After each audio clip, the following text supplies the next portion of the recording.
Welcome to another episode of Through the Web podcast with me, your co-host Tawsif. And me, Dagogo. And we are on episode 26, I think. I think that's right, is it? At this point, I think we should stop counting. Okay, an episode. How's your week, Dagogo? Yeah, pretty good.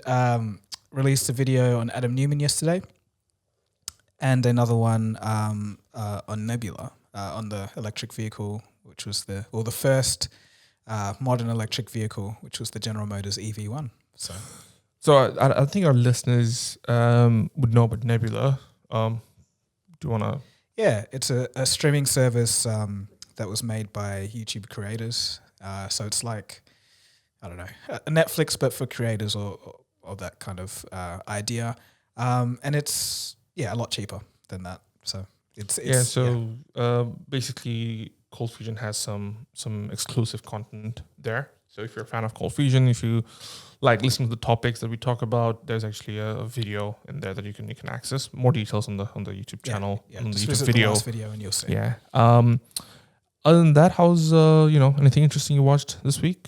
So I did see a video by Koroosh Digital about an AI made by Google, which essentially fixes the problem that we're having now with AI generated images or AI art, because usually when you generate an image, it's pretty much different every time. But what they've done, what Google's done, is essentially made a way for the AI to kind of grasp onto a subject. So you can take a few phone photos of a person and then basically put it into the AI, and then you can generate any images and like any pose or whatever or style of this particular individual. So in Koroosh Digital, they did not an experiment, but just a use case of using this to kind of make like a storybook. So like a very finely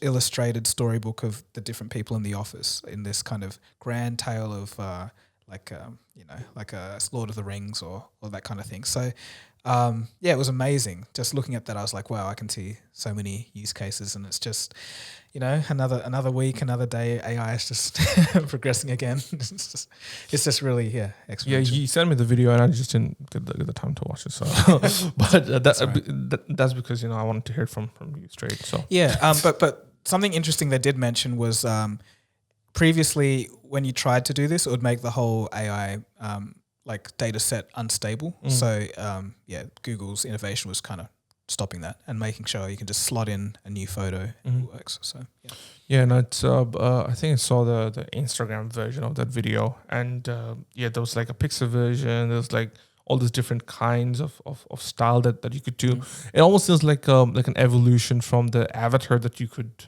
create, emoji or whatever. Yeah, exactly. Because sometimes you can even create, like there's lots of those random Facebook like plugins where you could create like cartoon versions of yourself. Like you give them an image and it creates like a cartoon version of that picture. This feels like a way better version of that, where it's just seamless. I guess it's something similar. It's like the cartoon version on Facebook is like a very small aspect of this AI. But when you look at that video and you see the actual comic book, it's just not comic book, but the slide presentation that he does of these drawings. Like it's just, if 5 years ago or like maybe even 3 years ago, you told someone, "Oh, this was just done by a computer," no one would believe you. Well, I got to watch that one. Yeah. I spent my weekend watching the YouTube charity soccer game or football game for the rest of the world, except US and Australia. But essentially, it was a charity match that was set by Sidemen, very, very big YouTubers in the UK. And they had like pretty much some of the biggest YouTubers in the world, and even some TikTok stars actually participate in this charity match. I've been a fan of the Sidemen, particularly KSI. I've grown up kind of watching him like 10 years ago, really. And even now, there's like some characters in there that I follow through TikTok and stuff. And obviously, Mr. Beast, Jimmy was there too. So his huge kind of like coming together of stuff and all for a good cause. And it turned out to be a really entertaining game. The score was like 8-7, some really fine quality goals. Yeah, like and you ended up watching as well. Yeah, we're not being sarcastic with that. There was some good goals. Like it was funny because I was watching that game and I was just thinking to myself like about a conversation that me and my dad had like not long before this, because I went over to my parents' house and was just watching some reruns of some games, and I was just like to my dad, like, they don't shoot as much as they used to, as in like, you know, from not so much from the halfway point, but, you know, the end of the circle. You know, people back in the day, they used to just go for it and see what happens, but there's just none of that. They want to dribble into the goal and it's just like, it makes it a little less entertaining, but these guys are just shooting and going for it. And some of the goals that they were rewarded handsomely, some of the goals they got were so cool. And granted, the keepers weren't the best, but still, the keepers were very weak, but but it still looked cool. looked cool, and you could tell that some of them were actually very, very skillful individuals. But beyond that, what was very interesting was how much, like, how well it was received and the positive reactions around it. Like, for example, some of the numbers, like it had 2.6 million peak concurrent views on YouTube when the match was in broadcast live, and they raised over £1 million in charity, which is incredible. And the best part was, again, as I mentioned, was that feel good factor that it had. Like, you know, just felt very wholesome. All these different creators coming in. It was 30,000 people, I think, attended the game live. You know, full packed stadium. And there's one thing that made me think is, you know, this is what YouTube Rewind wanted them to be. Like, I wanted the YouTube Rewinds to be that, like coming together of different creators, a feel good factor. Maybe the earlier YouTube Rewinds were like that, but the last few years, obviously, and now they've completely cancelled or canned that whole project. But that's what the feeling that they would have wanted to give with the YouTube Rewinds, and that's what these individual creators have given out of. So I thought that was very, very cool to watch and even be a part of. Yeah, but just the question I wanted to ask is this the first, like, by the sounds of the commentators, this wasn't the first time it's happened. So how long has this been running? I think this is either the third or second, if I'm not mistaken. Okay. So they've been doing this for a while, and even the previous times, I remember it used to generate enough hype as well. But I think this time was it kind of matched all these different, like the boxing, that kind of exactly, and also the creators, like, you know, having Mr. Beast, for example, like, you know, one of the biggest creators easily. And also there's someone called I Show Speed. I don't know if you know him. Well, I saw it's a 17-year-old like maniac who basically got his rise over TikTok over the last 2 years. Just hilarious comedian kind of dude. And the best part is the people there met him for the first time as well. Like, they obviously followed him and stuff. Right. And they were saying that he's never off character. Like that's his, like, that's how he is. That's how he is. So people thought he was putting on a show for his streams. Like, he'd go hyper. That's what KSI used to do in the past, when he'd go just crazy on screen, like, you know, shout and stuff. This dude just is that version, like, all the time, 24/7. That's what people said. So, and apparently they all went and did like different versions of videos as well. So you'll probably see more content coming out if you're in that world. But yeah, that was my thing. But I also watched the Adam Neumann video that you did that came out just yesterday. Just wanted you to kind of dive deep, not dive deep because we've done that on the video, but touch on that point on building a business and startup by someone who's an interesting fella, to say the least. So Adam Neumann is back. He's after the WeWork disaster, he kind of laid low for a while, but now has come back on the radar because he's got a new startup that is attempting to build.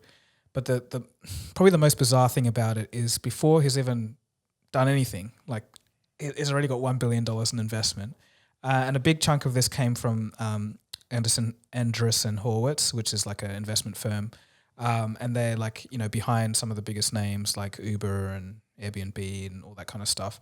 And he just threw the money at Adam, saying like, "Oh, we love this. That, like, you know, people who have investors."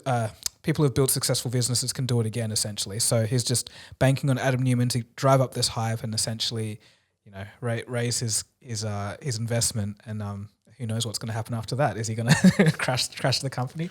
But so essentially this new startup is in the residential real estate sector, whereas and the startup's called Flow. That's the name of it. And someone had a pretty good comment in the video saying it's not Flow, you read it backwards, it's Wolf. I was like, hey, that's not bad. But anyway, so yeah, this Flow company essentially is going to work in the real estate sector by providing like concierge services and some software to help with like landlords and that kind of thing. So pretty dry business, but I think he sees like some potential value in that sector. But just, his management is just a big question, and how he's going to run that company, no one knows at the moment. But to me, it's just a little sad to see that someone could do so much wrong, cause complete chaos, just have $1 billion thrown at them again. It's like, and I think that's the conversation we've had again. You know, like when I mentioned I watched Super Pumped, which was a drama, like a drama reincarnation of what Travis Kalanick, the founder of Uber, went through. Seeing that, you know, I posed that question, and this is something we've touched on a lot of times in this podcast. It's like, you know, to build a company of that size, you need to be a little loose on the screws around your certain characteristics and traits that you need to have. And all these big CEOs seem to have that one thing common about them, where they are devoid of certain human traits and just go crazy and build these great huge companies. And you know, like the whole quote about what was it again? Build things and build. I think it's build fast and break things. Break things, right? In fact, we actually had a chat with one of our friends, Koroosh, who's in this pre-seed startup phase, here in Perth, Australia. And then he's building something that you know he's been working towards for a few years with his brother. We actually had him on the show as a guest to talk a little bit about, you know, the challenges, the obstacles. Actually, we'll play a little clip from that episode. This is a very special episode because we have a guest in the studio. Hi guys, my name is Koroosh, and thanks for inviting me on. It's awesome to have you in the studio because it is a special episode for us. We haven't done something like this before, you know, to have a guest on. We've always spoken about having a guest because we want to talk to people, you know, within the tech world, business world, who are doing cool things, or at least aspiring to do cool things, and get to know the you know, bits and pieces and the backgrounds. So I guess one of the reasons why we thought you'd be a great guest to talk through is the specific project that you've been working on. So my background, I'm a mechanical engineer, and I worked in the oil and gas industry, and so we dealt with projects that were kind of remote. And my brother, much the same, he works in project engineering, so it's kind of more of a broader base, but it's more in the construction field. And something that he was noticing as an issue was that there wasn't something that would archive photos successfully for like an overall operation where you got a lot of subcontractors that come through. You might have insurance issues that come up. And so a lot of these photos end up going into a file, but it's not very expansive. And it really relies on people actually taking photos on site, going back to the computer, plugging it in, and sending it through. And so this is a problem that he saw in 2018, and he thought at the time, you know, someone would address it. But some years went past, and in 2021, the issue kind of became more prominent, and he tried to do something with Dropbox and then Google Drive as well. And at the time myself, I was in the UK working there in Norwich, and I was bored out of my mind because COVID, so on restrictions and that. And I was playing a lot of chess with my cousin, League of Legends as well. I got kind of into that. And then he brought this kind of as a problem. And at the time, my cousin and I were also like spitballing and kind of coming up with little projects that we were playing around with. So my cousin spent about a month or two kind of bringing or prototyping it out. We spent some time doing the Android app as well. Sorry, my cousin, he's a software developer in Sweden. So he has a very extensive knowledge in the field. And so, he was able to push this out. We built out an Android app, and then my brother kind of tried to showcase this to people in the field. And eventually there seemed to be enough traction for it to go, okay, let's give this a good shot. So then in November, I think, I decided to leave the company I was with. They held me on until February, and then I finally made it back. So could you, I guess, walk through how big the startup is, right, or at what stage it is, how many employees and things like that, and your role with it in it as well? So currently we have no employees. It's just my brother and myself. We were branching out to bring on employees because the workload is becoming somewhat substantial. We're currently out at the point where we're testing a somewhat beta, so we're trying to validate it before we do take on any employees. Mm-hmm. We have had some interest, and we did a bit of a fundraise early on. And we did get some money on board, but what we decided to do was to kind of push that to back a little bit because that money was mostly had to do with bringing my cousin from Sweden across. But he got a role with a different startup as a CTO, and he chose to follow that on. So then at that point, so this is in February or March, April time, we had the decision of going, okay, either we go and outsource this and I go back to work and we kind of push this forward, or I learn what's going on and then I take on the brunt of the work until we get it to a point where we validate it and then that we can bring it on people. So the idea was like continue to push it out, and as soon as we feel like there is a lag in that there's people going, what the hell's going on here? That's when we bring on people. And so that's currently where we're at. I'm currently just pushing out revisions to what we have and then seeing how people kind of use it and if people are liking it. If they do, if they are asking us for more updates, then I try to do that. And once that I can't keep up with that load, then that's time for us to look at bringing in. So between you and your brother, like obviously you in this case you'd have to wear like 10 different hats, right? So what are the hats that you were primarily wearing and what are the hats that your brother's wearing? So my brother's mostly dealing with, kind of the public face of it. So he's going out, communicating with people that he knows in the field and trying to engage them and see what kind of frictions they have and how he can assist them with that. And then my role is basically taking care of all the developing side of things. And my cousin's been very helpful, and he lends a hand every now and again. And we have, it's nice to when you're working in that, it feels like, you're basically isolated away. It's nice to be able to brainstorm with someone else. And so he provides that support, and he kind of goes through different ideas, which is great. Right. I guess from your perspective then, like what would be the next, like if you had to raise another round of funds, like would that, like do you have the seed funding already, or like, I mean, or is it like more private kind of, like fundraising? So we went to friends and family first. And so we wanted to build that base on and just kind of do a bit of a sense check. So that went fairly well. And then the idea was that we were going to go and like look for some institutionals. But, and this is something that it seems like European companies do. So you see that in Europe and Silicon Valley. It seems like there's a different appetite to it. So there's the stages of pre-seed, seeds, Series A and B and whatnot. So pre-seed is when you have a prototype and you're going out for funding, and that's where we were at. And so then the next step is that you've got something that you actually put out and people are using. So that's currently where we're at, but we're trying to raise at the pre-seed stage. And we spoke with someone that is in wealth management here in Perth, and they said that we need to validate it further, especially because this is not a tech scene. People don't have that appetite or that understanding for it. When people want to, they're 60 or whatnot, and they want to look to reinvest, they usually look to where they have experience. Real estate. Yeah, real estate or just mining. That's it. Or SWA. Yeah.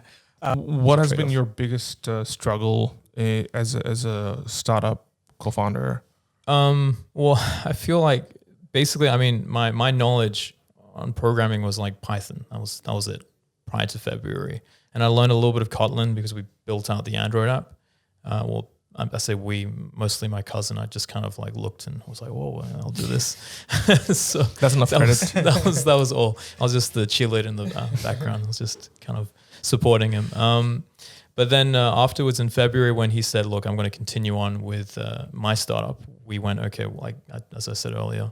So basically it was just kind of like, okay, do we outsource this, or do we ensure that we understand what's going on? Because I mean, in the end, we're dealing with people's data. We're trying to build this belief in the kind of the product that we have. And if we don't understand what's going on, then as people that are championing it feels a bit unfair or disconnected. So then it was just kind of like doing tons and tons of like learning essentially. And because again, having that understanding from Python helped a little bit, but there was a lot of learning. And so the biggest challenge that I think I have right now is jumping from language to language. I find it's very, very taxing. So you get this kind of momentum going and you feel fine, you feel great when you're doing one thing. And then as soon as you stop and then you start working again on something else, it feels like you almost don't recognize the thing that you're doing. And it takes a little bit of time to get in that traction. That and views. Views I really dislike. Just how you place things, objects in a view. everything seems to break all the time. So it's a lot of fiddling around, a lot of trial and error. So could you explain what that is specifically, like views? Like views. So it's like how objects kind of sit within your frame. Right. So for instance, on a phone, you've got different objects that kind of sit on top of each other, and just how those kind of interact. So you want something to be positioned a certain size, a certain aspect ratio, and then it might change on a different phone or a different device. When you change the view on a computer web display, as you span it out, it might not behave the way you want it to. So those things, those are my biggest struggles, I think, at the moment. And sorry, did you? I was just going to say, interesting about the differences in Android phones causing havoc. Because I worked with a coder to release kind of like an Android launcher, essentially, and so this was back in 2014, 2015, like when customization was hot. But one of the biggest problems we kept facing was just all the different Android phones. Like there was just so many different like variables. So in terms of like obviously screen size, but then the skin that they may have or the operating system, the kernel that they were running and everything could cause like things to just go berserk. So I know how that's like. Dark mode and light mode is what kills me often. Right. I'll release something and I've not thought about light mode, for instance. And then someone's like, oh, there's nothing on this screen. And I'm like, oh, shit. Quickly revise it. Right. I guess just going back to your role as well, it feels like, with a lot of startups that I've seen, scaling up and scaling fast is the way to go. I think there's this term, what's it called? Like go fast and break things. Break things, right? Are you in that mindset as a startup, founder, or you're looking at it more from a traditional business point of view where you're just kind of slowly building and so forth? Or do you want to go to a point where, you want to just start, as soon as you have the concept down to the T, you just want to start scaling up, getting more people, burn, build kind of attitude? That is definitely the way that we're kind of gearing up to. And I mean, and something maybe that I'm lacking here is basically trying to understand how I bring on people. So one thing that is very apparent is that we will need funding if we're going to come and take on people, because realistically I would imagine at our cash burn, we wouldn't be able to sustain ourselves for long enough. But before that, it's hitting certain like markers, and we've been live since August or early August. So it's still somewhat early. I mean, we're 2 months in now. So it's just trying to kind of build up the user pool, and then just have an understanding of how things are kind of being used. But I'm definitely feeling that there is this level of, we need to have some expertise kind of come in as well, and like kind of tunnel vision on certain aspects of it. It's not good enough that I do everything, because it's just like there is a lot of delay as a result of jumping between things.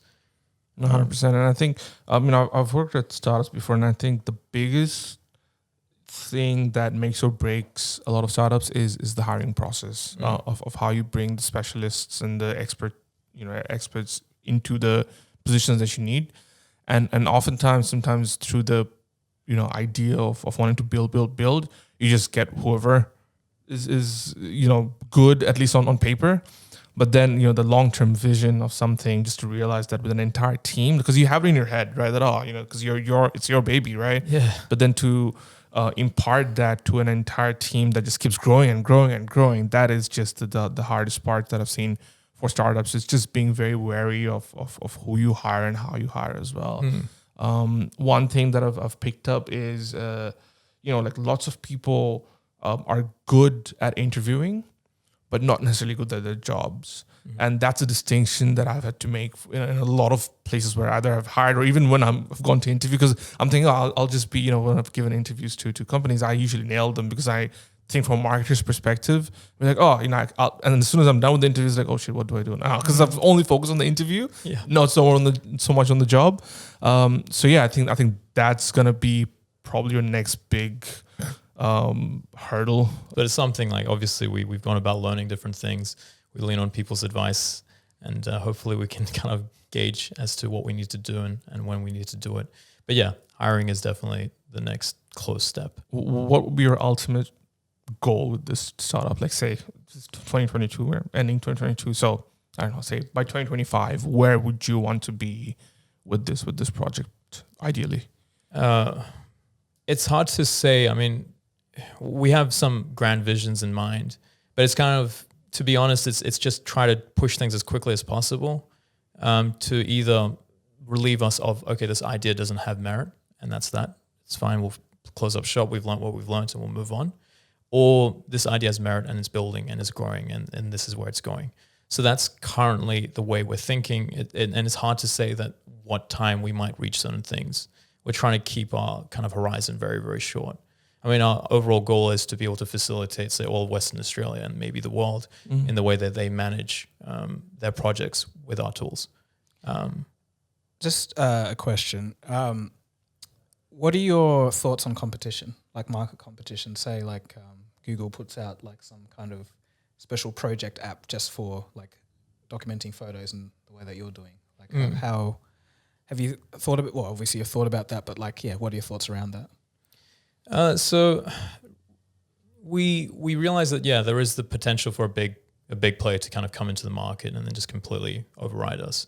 But the thing is that right now we've not even proved its validity.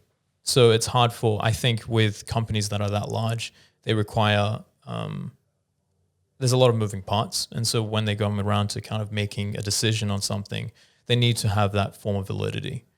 And so we think that right now we probably aren't really facing that much competition. People are probably looking at us going, this is an idea that's blah, blah, blah. These two things mixed together, and that's easy to implement if you do this and that and the other. So we're trying to go, okay, but we're hitting a niche here. This is where we're hitting. So we're not exactly thinking about the competition as a result of it, because we're like, well, no one's really doing this.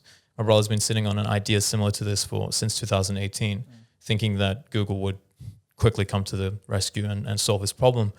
They didn't, and so he, in 2021, was like, okay, let's kind of continue with this. But in addition, in saying that, I do think that when we go about building it out and we have proved ourselves and we are moving quicker than we are now, that will be something that we'll have to consider further. Okay. But as you just saw from the video, it's not easy to build a startup, right? And it feels like for seasoned, quote unquote, veterans who's kind of done it all, seen it all, like who would you rather put $1 billion on if you had that kind of money, right? Somebody who's, and granted, WeWork had its issues, but it's still WeWork today. It's still, still in the number one kind of office rental space kind of area, versus someone you don't know of and might have shown some promise, but you really bank on their charisma. Well, let me put it this way. Like, I get what you're getting at, but this guy, do you think he could have found like someone else who had, shown promise, grown a couple of companies beforehand and, decided to put their money behind them? Like, of all the people, it's just, so WeWork was valued at $47 billion at its peak, but because of Adam Neumann's like wildness, like they lost literally billions of dollars in investment. So it's like, again, you're taking on another liability. Yes, he's built this company before, but he's just a loose cannon. So it's, So I think you look at that from the perspective that, okay, like sure, there were, like say if you've put in $1 billion and then it might have gone up to say 47 billion at some point, but then it came down to 8 billion. You're looking at potential loss, but still gaining $7 billion. You know what I mean? So maybe they're looking at it from that perspective that, oh, okay, there is some risk, but you know what? I'll take that risk through this guy who's actually built a company. I think also having that personal connection, perhaps they probably know him directly, personally. So just overall, it feels like there's that relationship that's added to that. Maybe what the pull is for a lot of people, and myself a little bit here, like the conflict within is, from a capitalistic point of view, maybe yes, it does make sense, ignoring a lot of other things, but I think it's just hard to look at, No, not for sure.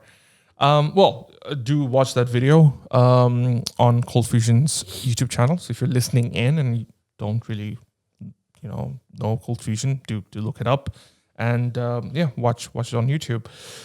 Moving on to perhaps one of the more local news, actually, not so much international, but there was a huge hack from one of the biggest telecom companies in Australia. It's called Optus. So some 9.8 million current and former customers with the telco were last week caught up in a data breach in which personal information, including their passport numbers and dates of birth, were compromised. This is actually also looked at as one of the biggest data breaches in the country. And overall, there's there's quite a bit of question marks around security and the people who were affected. In fact, so much so, some people's driver's license will now need to be completely changed, especially in the state we're in, where we would have your same driver license number for life, was the norm before, but now you probably need to change that as well. And it also turns out that the supposed hacker released 10,000 people's data out as well, just as we are, talking about this issue. So, yeah, not a good look for the company, not a good look for the whole security system as well. And Optus is definitely one of the biggest telco companies. So I don't know how it's going to affect people staying with it, moving on. But yeah, so obviously it's a bit disconcerting, but I think it just goes to show how legacy companies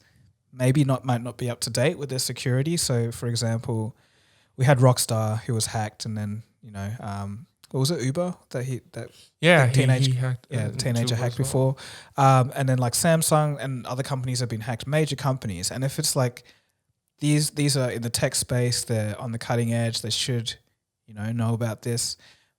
Or how to protect themselves, yet they still get hacked. But legacy companies, especially in Australia, I think would probably be using, I don't know, some simple password like password 123 for some major system or something, So on one hand, I'm a bit annoyed, but on the other hand, I'm not surprised that this happened. Right. Yeah. So even so there's two parts of conversation. It's like, how do you protect better in the future? So I think that's something they'll need to address. But for existing customers who are, impacted by something like this, well, what actually happens to them now that their information's out? So say your phone number, your address, your date of birth, your driver's license number, all of that is sold on the dark web somewhere. At that point, there's nothing you can do. These people can probably commit fraud on your behalf. But I guess the main thing is the credit card numbers, though. Like that's what would probably be the worst. I don't know how much of that. I haven't really seen much on actual credit card numbers being released, but like once it's on the dark web and hackers have access to that, there's not much you can do. It's literally you just have to change these details. So that's the part that's quite disappointing. Moving on to the other kind of big news for this week. So Twitch, I think we briefly talked about the whole situation with how they banned gambling and gambling creators, and how gambling companies can't really advertise with them anymore. But I was also kind of seeing how much they were allowed to do that. Like, for example, the company Stake.com, they literally had Drake, and the whole campaign was it Steak with Drake or something like that? Essentially, they gave him, I think, close to like $60 million or something like that to gamble live in a stream, and that became part of a campaign. And that's what they do with all these creators as well.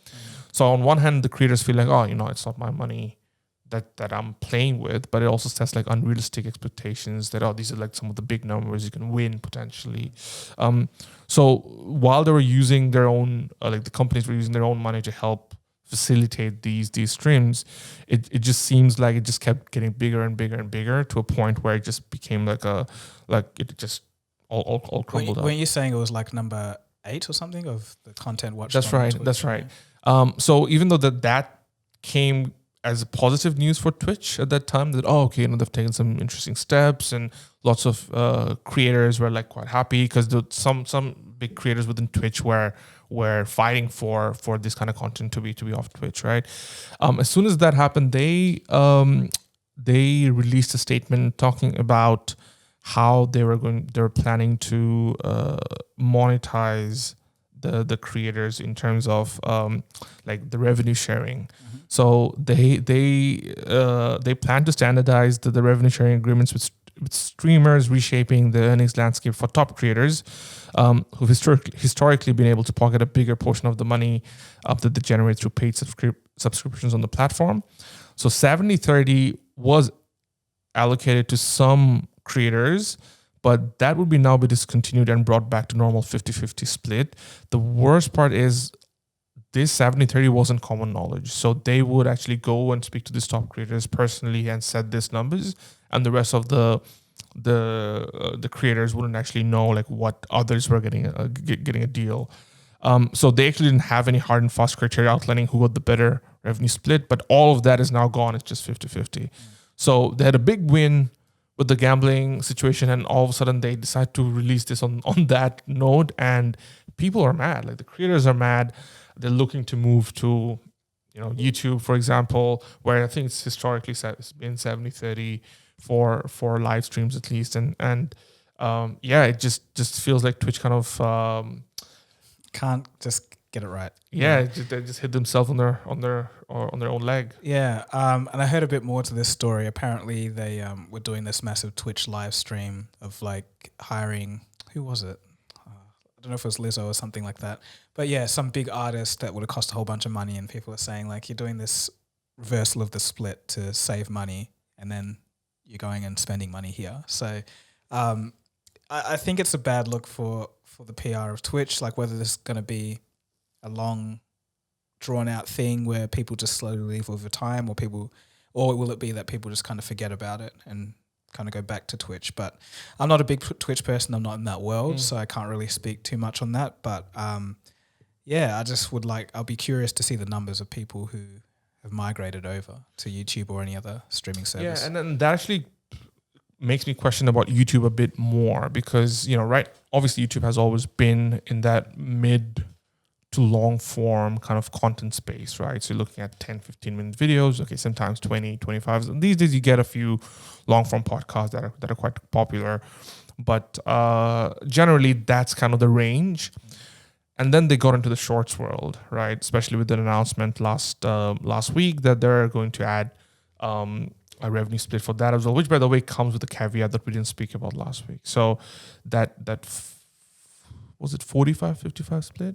I forgot the exact number, but whatever the split was, that split doesn't exactly give the creators that full amount. They actually have to share a part of that with the music that they use I heard about on their videos as well. So it's not an exact like break in the middle as well. So anyway, that was something. But the idea that they were at least planning to give short form creators money shows that they want people to migrate from TikTok to shorts, right? And now you have this Twitch situation, which is Twitch is full on live streaming content. Now some of those creators are going to come to this as well. So now I feel like, will YouTube kind of look at this and be like, oh, it's, there's like lots of opportunities, and slowly become Instagram where they have 10 different types of stuff. But the thing is, like, would they need to change their, like, how for shorts they have like different sections of the UI and everything? It's quite separated. But for like long form, do they really need to do that? Like, well, for live streaming, they might need to. That's the thing. Like, for example, right now, so how you use YouTube or how I use YouTube is you've got at home, you've got all the thumbnails, and they've got like a layer for shorts, right? That's about it. And sometimes maybe if I'm shown 10, 12 different suggestions, one of them could be live because there's some gaming creators that I follow for live stuff. I don't sit around for like 3 hours, but sometimes I'll just watch, what are they playing and stuff like that. So I don't know if they'll start thinking and be like, there's big opportunities here now with all these Twitch streamers coming to us, and then do we push? And then what this does is it kind of divides the attention already, because I'm actually watching more and more shorts on YouTube these days, on the computer too, not even on my phone. So sometimes I'll see like an interesting short, so I'm like, oh, okay, and then I'll watch like 10. Right. You know what I mean? Okay. So that's already dividing my attention away from traditional long form videos that I would have watched, versus you've got shorts, and then now with live form content. Yeah, I don't know. You could, like, it could happen, but I don't really see it happening. unless the migration is just so massive where it's like, Pokimane and Ninja are just like going to YouTube. Ninja's not that big anymore, but, Oh, really? but yeah. Ninja's fallen off like way earlier. Well, I think he didn't he have a sad one time after playing. It's like, I'm taking a break. Oh, did he? Yeah, I think that was like a month ago or something. Oh, But he's yeah, so like after that Mixer thing is kind of just not relevant. overall, even he's just with the fall of Fortnite, and he's got some personal kind of attitude issues as well, even on the streams and things of that sort. He's fallen off like Right. way Okay. way earlier. Then who's the big streamers then? Well, Pokimane, for example. There's like some political ones, for example, like Hassan Piker. I don't know him. He's quite big on Twitch. A few other games creators, I'm sure. Gaming creators as well. Okay. But yeah, nothing like I guess that period of like all those Fortnite players. I think It's gone. yeah, because the games go. Yeah. And I was watching this. It's a different video, but I was watching a video on Sidemen as well. How Sidemen adapted, like the reason why they're so big, because they've been on YouTube for almost 12 years now, and how they kind of took the formula of all the different creators coming together, staying in the same house while still being individual creators, and they would create all the different kind of content. And as time moved on, they just adapted to different stuff every time. So were some of them in gaming and they? Yeah, like some of them would be in gaming, and you like even like KSR, for example, like he doesn't do FIFA content anymore, for example. But that's how he started. But the creators who kind of fall off are the ones who kind of stick to that one thing only and don't just play up. Like he's still in that football world, for example. His prime drink just partnered with Arsenal. Crazy to say. He's played the charity game, so he's still in that kind of world a little bit without having to create exclusive FIFA content, if that makes sense. So all the rest of the Sidemen has done the exact same kind of formula, and I think that's what keeps creators still relevant, where they adapt. Obviously, not to a point where everything's 100% trending all the time and they're just moving from trend to trend. That's also not good. Yeah. It's just obviously a bit of luck, a bit of charisma, a bit of stuff, but they also have to be very careful when they make those moves. So I think Ninja, for example, as soon as the game Fortnite's gone off, he's also kind of gone off as well. Yeah, okay. Well, that makes sense. Yeah.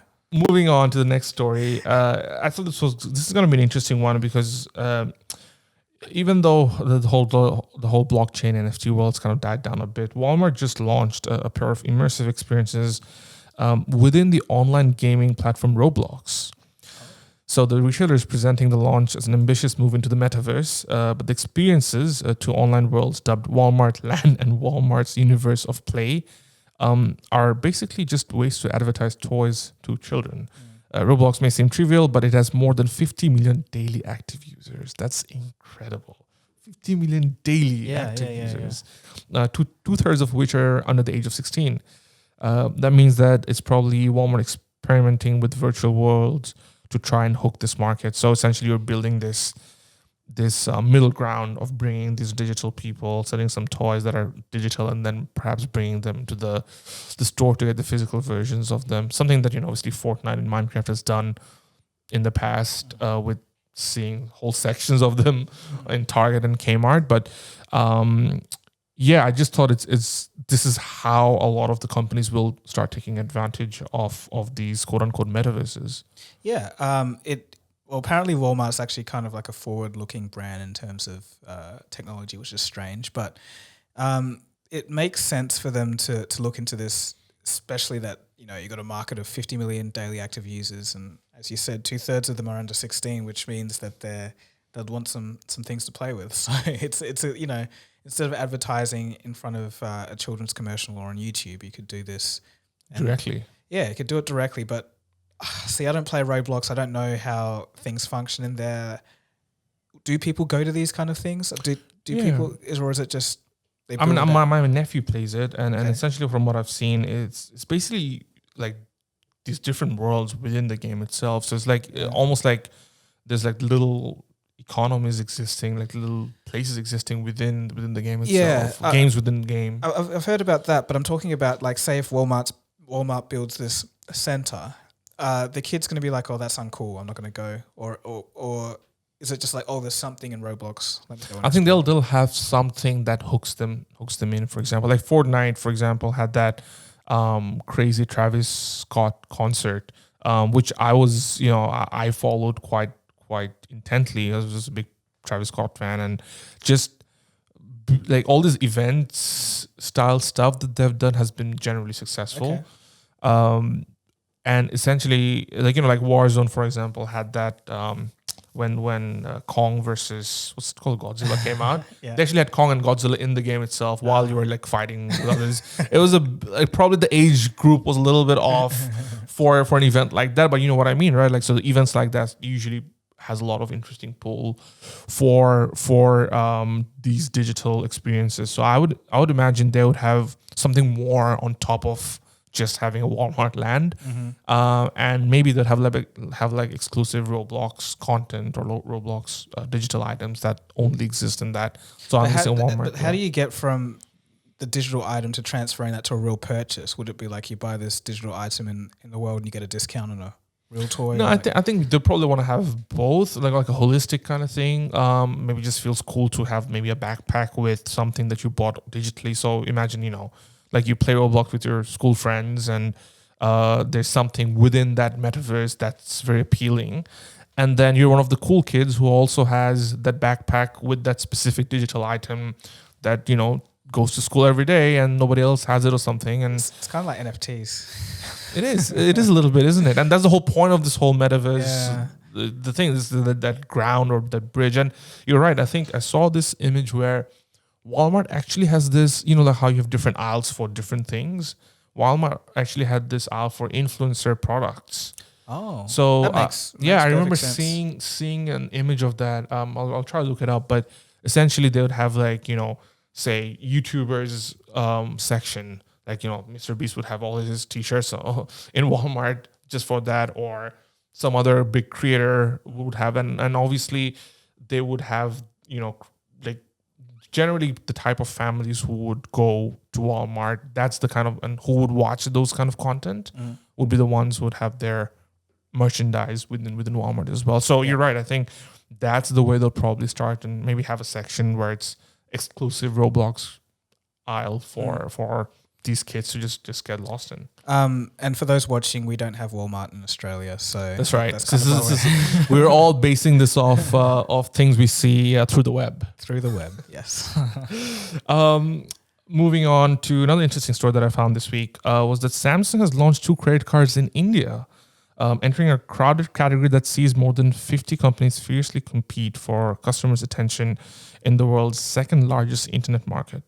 So they said that they've partnered with the Mumbai headquartered Axis Bank and global payments processor Visa to launch the cards, which is calling the Samsung Axis Bank credit card. Consumers buying Samsung's products and services through either of the cards will get 10% cash back around the year, which is what their main primary offering is, which I thought was very interesting. Of Samsung getting to, it's almost similar to what Walmart's doing, and saying that like that's this place where most of our consumers are in that Roblox world. So we'll try to bring this under 16 crowd here. Samsung probably looking at it and not looking at that specific story, but similar to that, in saying that they're looking at the Indian market and they probably have a stronghold there, and maybe they're trying to tie in with the financial world where they get to make more money off of purchases of their products, but also work with banks to get certain extra income. Yeah, but I wasn't Walmart wasn't my first thought. It was actually the Apple card that was my first thought when it comes to this. But yeah, I think everyone's just financializing, moving into the process of financialization, because why not just make money directly from loans? But so how does it work? So you have the card, and then when you buy a Samsung product, you get 10% off, and then otherwise it just works like a regular card where you just regular credit card. Yeah. But it's just by Samsung, or basically they're working with Axis in this case. But yeah, that's the thing. How you have, for example, here locally, you'd probably have like David Jones credit cards or something like that, where you purchase stuff within. David Jones is like a for those who are not in Australia, David Jones is Like What's it Macy's in the US. I don't know what class. What class of Macy's is, but it's basically a retail. And I think Macy's is out of business too. Oh, really? I think. Oh, wow. Okay. Well, close now. American listeners do let us know if you're on there. But probably not Macy's. But it's a big retail store which does mostly higher end kind of products. But yeah, they have their own credit cards, and so basically, if you purchase stuff within David Jones, you get a discount or some extra points and stuff like that. So that's how it works. But I just thought it was interesting how they're getting into, specifically in India to start with, and then also getting into that market. So I've been hearing whispers about India. I haven't actually Googled and typed this in and looked directly, but like after my iPhone India video, I've been hearing from people that their GDP is like shot up and they're doing kind of well, like quite recently in the past 5 years or so. So maybe just having, what is it, 1 point something billion, or is it 2 billion? Around, anyway, over 1 billion people in a market, I think it's something that you got to look at.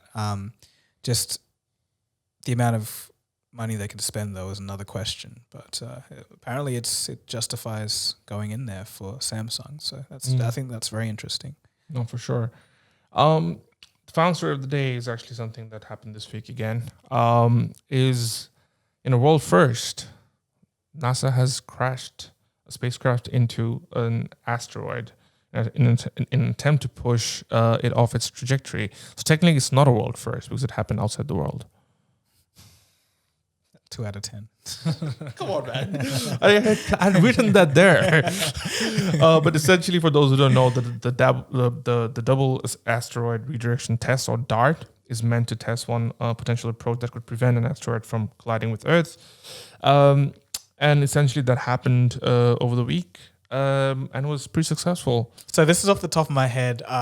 Looking at the numbers, this asteroid was 10 million kilometers away. Mm-hmm. And for reference, the moon is about 360,000 kilometers. Oh, wow. Yeah, so it's a long way out.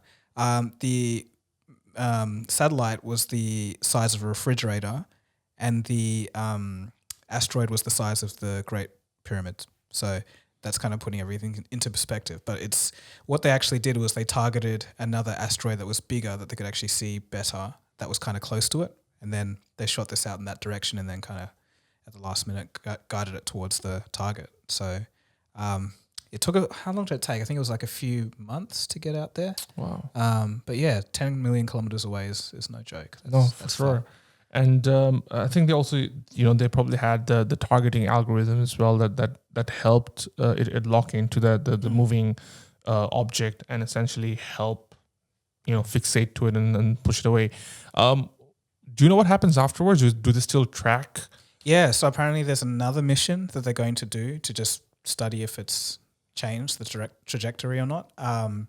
But the thing is, you're thinking like, a refrigerator-sized object against something the size of a pyramid, how's that going to do anything? But in space, there's no other forces, so a little nudge can change a trajectory. So that's what they're going to see. But yeah, I just thought it was really cool. Like I saw it not live, but a few hours after it happened, like a stream on CNN. So they had like an anchor who was there at the station at the launch center, and she was talking to the news anchor, and yeah, you could just hear the cheers going on in the background as it got closer, and yeah, when it made that impact, people were going wild. But it's just something that you see on movies and Hollywood that is like, oh, we're ages away from doing something like that. But it was kind of quiet. It actually just kind of happened, and then I only knew about it afterwards. I didn't know that there was no build up. Yeah, like I didn't get a catch of all the hype or the build up about it, because I think there's also been some interesting breakthroughs throughout this year in the space world. I mean, with James Webb and everything else as well. So I think maybe it kind of died down like in comparison. Yeah. I also didn't actually know about it until much later. Speaking of James Webb, so there's kind of two sides of this debate, but there's a big group of people saying that it proved that the Big Bang didn't happen. And there's people saying, oh no, it didn't prove that quite yet. But yeah, I have to look into that story a bit more. But yeah, so what happened? It's a while ago when I saw this, but yeah, I couldn't tell you.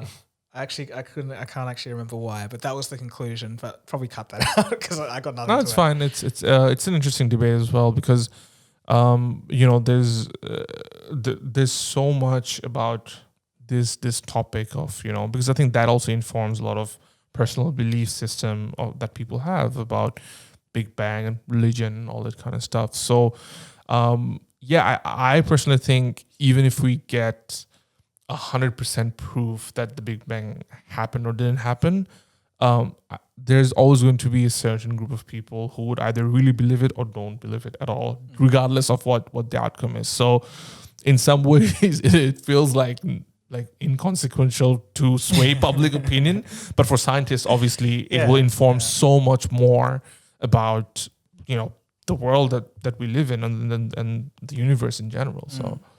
Yeah, I just can't wait to see what other things, well, if it is wrong, but what other things are proven wrong. How little we know from having a clearer understanding through telescopes like James Webb and future satellites. It's just, we think we got it all sorted, but there's just so nowhere much we near. don't know. It just all feels so trivial as well when you look at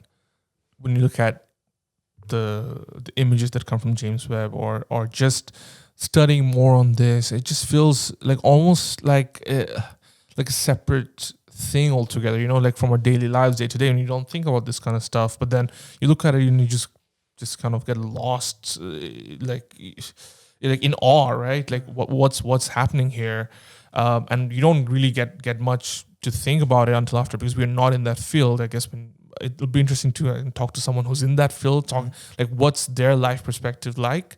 For us, it kind of reminds us every time we'll see it on the news, and we're a little bit more that, we don't matter after all in the grand scheme of things, if you put it that way. But then for someone who's in that field all the time, how do they take in these news, and how much of that work actually informs their lifestyle choices and stuff like that? Yeah, that's a good question. It's impossible to know, but I'll just assume that it kind of just becomes another day at work. It's kind of, you just look at the numbers and you look at the data sets and whatever, and it's just, you just kind of compartmentalize that. It's like, not like, oh, I'm looking at a star that's 6 billion years old. It's like, I think for us it's novel because we don't think about it every minute of the day, but for them it's just work. Yeah, exactly. It's kind of exciting. This DART program, James Webb, we'll see what else is in the horizon. People thought NASA was going out of business a few years ago, but now all of a sudden it's. And I also saw this news piece about SpaceX. A lot, like NASA will talk to SpaceX for it to travel to the Hubble telescope. I gotta fact check that. I don't know. I haven't read into it. It's just a headline. I thought that was like decommissioned now that we've got James Webb. Oh, they're still using it. Yeah, I'm not sure. Maybe just to see how it's doing. Have a walk around. What's up? How's things going? But we'll have to fact check that. But anyway, I think that's it for the show today. Yeah, no, good chat. Thanks for watching and listening, and we'll catch you again soon for the next episode. Cheers.